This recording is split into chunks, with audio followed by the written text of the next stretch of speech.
ప్రేక్షకులందరికీ నమస్కారం. ఆగ్నేయంలో కిచెన్ ఏదైతే పెడతామో ఆ కిచెన్కి ఖచ్చితంగా డోరే పెట్టాలా, ఓపెన్ కిచెన్ లాగా పెట్టాలా, లేకపోతే ఒక ఆర్చ్ పెట్టాలా అనే ఒక ప్రశ్న చాలామంది మదిలో ఉందండి. ఒరిజినల్ ఏన్షియంట్ బిల్డింగ్ ఆర్కిటెక్చర్ ప్రకారం, వాస్తు నియమాల ప్రకారం ఖచ్చితంగా ఆగ్నేయం రూమ్కి ఖచ్చితంగా ఒక ద్వారం అంటూ ఉండాల్సిందే. ఇది మొట్టమొదటి నియమం.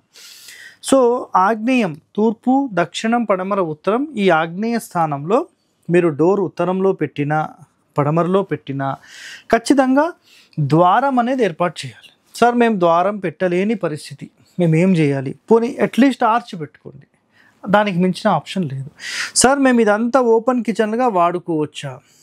మీకు ఇష్టం వచ్చినంతగా ఖర్చు అవ్వడము, ఆడవాళ్ళ విచ్చలవిడితనము, అన్నెసెసరీ ప్రాబ్లమ్స్ అన్నీ అగ్నికి దహనం చేసేస్తారు. గుర్తుపెట్టుకోండి, ఇది మంచిది కాదు. Okay, thank you.